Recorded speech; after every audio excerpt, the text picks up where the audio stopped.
অন্তর্বর্তী সরকার চাপে পড়ে নির্বাচনের তারিখ ঘোষণা করেছে বলে মন্তব্য করেছেন জামাতে ইসলামের নায়েবে আমির ডাক্তার সৈয়দ আব্দুল্লাহ মোহাম্মদ তাহের।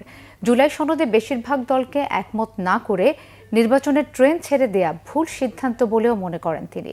রাষ্ট্রীয় ভবন যমুনায় প্রধান উপদেষ্টার সাথে বৈঠক শেষে এমন মন্তব্য করেন জামাতের নেতা মোহাম্মদ তাহের। তিনি বলেন, ঐকমত্য কমিশনের ১৯টি বিষয় বাস্তবায়নে একটি দল বাধা তৈরি করছে।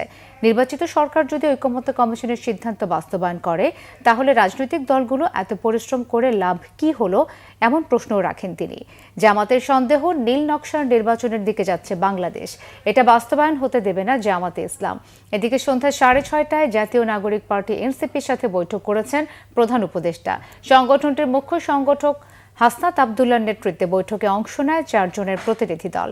এদিকে প্রধান উপদেষ্টার সাথে বৈঠক করতে সন্ধ্যা 7:15টায় যমুনায় প্রবেশ করেছে বিএনপি মহাসচিব মির্জা ফখরুল ইসলাম আলমগীরের নেতৃত্বে 8 সদস্যের প্রতিনিধি দল।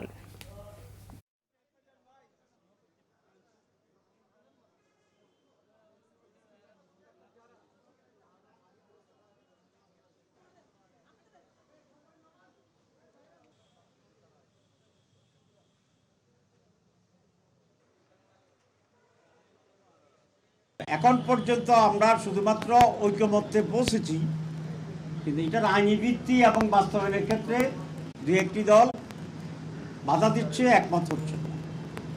আমরা খুব স্পষ্ট বলে আসছি যে জুলাই বিপ্লবের পরে আমরা আরো অনেক পরিবর্তন চেয়েছিলাম, কিন্তু কমপক্ষে ন্যূনতম সংস্কারের যে জায়গাটি, যেটা প্রধান উপদেষ্টার ওয়াদা, সেটা যেন অবশ্যই আইনের ভিত্তির মাধ্যমে এখনই কার্যকর করে। যদি তাই না হয় তাহলে রক্ত দেওয়া, জীবন দেওয়া, এটা অর্জন হবে শূন্য, অর্থহীন হয়ে যাবে। এবং জুলাই শহীদদের প্রতি, রক্তাক্তদের প্রতি, বঙ্গদের প্রতি বিশ্বাসঘাতকতা করা হয়।